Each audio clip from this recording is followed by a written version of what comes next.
and good morning, church. Wow. You're choking me up right now. It is just so wonderful to see and to interact with those of you who have joined us in person, and it is great to know that so many of you are with us on live stream and through our telephone ministry. And certainly it is wonderful to know that we as people of God have that option and different ways that we can actually still come together to worship Him. Do we have the PowerPoint? No? Yep, okay.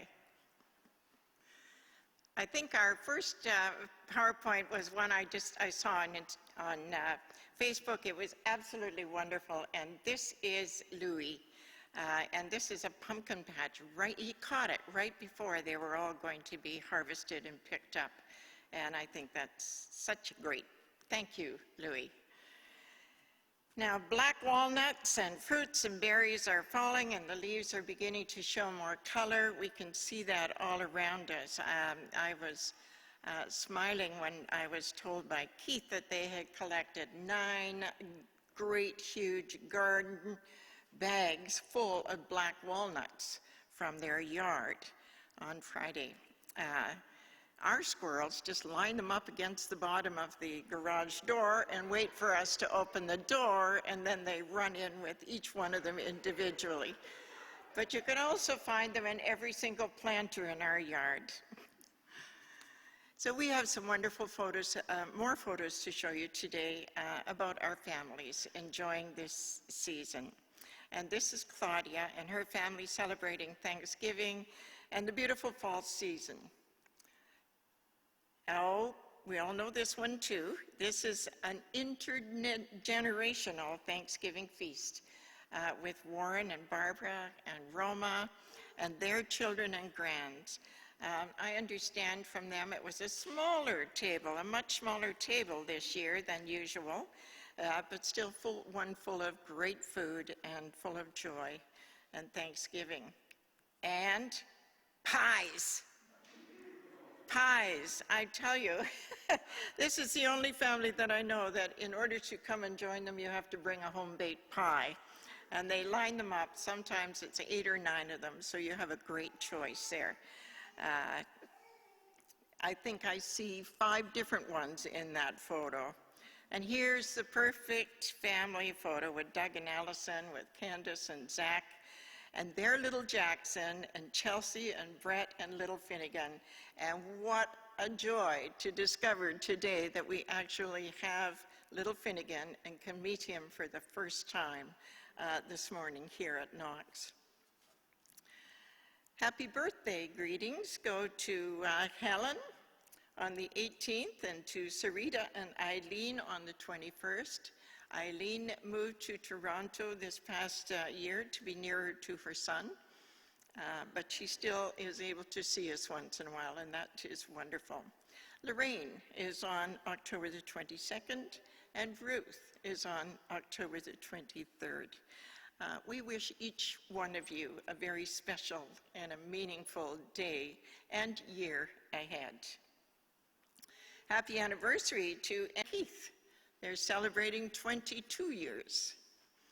And celebrating a wedding anniversary to our Joan and Archie Keown on October the 21st. So happy anniversary to Joan and Archie as well.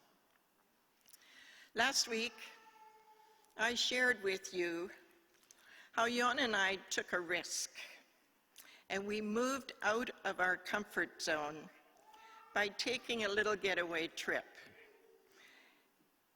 It meant that we stayed in a hotel, and we enjoyed outdoor and indoor dining, and we enjoyed going to the theater. After living in a rather protected bubble for the last year and a half, this venture was not easy for me. As a matter of fact, I found it very difficult. I was very concerned about enjoying it and about our safety. but we did enjoy ourselves. It was really worth it. And although I am very cautious, I am encouraged that as we keep up with the daily changes in the pandemic and we apply the advice of the scientists and the medical experts, we can safely venture out of our current bubbles. And this has been very helpful to me as we opened up our congregation this morning, opened up our doors this morning to be able to just enjoy the privilege of being able to see all of you in person. However, this is not to apply pressure, dear friends. You will know when the time is right for you, and we just encourage you to start with one small step at a time as confidence will build, that you will be able to start to get out of that comfort zone a little bit. Our children are always reluctant to come and visit us, and they really wanted to come for Thanksgiving. Because of their work, they were able to get some rapid tests for the 5 of us, and we all tested negative. So even though these results are only 80% effective, we felt confident to be able to gather and to eat inside and to enjoy our children, even practice hugging with our 1-year-old who has never known our hugs. And our 4-year-old has forgotten since the pandemic began. They only know air hugs. Air hugs, that's what we have been sharing all of this last year and a half. And a change of topic this year, I participated with Monica in an online learning seminar.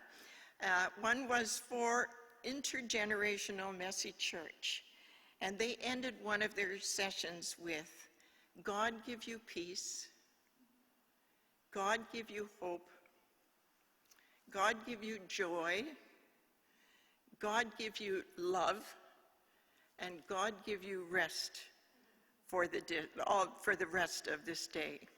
Air hugs, my dear friends. God bless you. We love you. Oh, thank you. I'm getting them back. Oh, that is so good.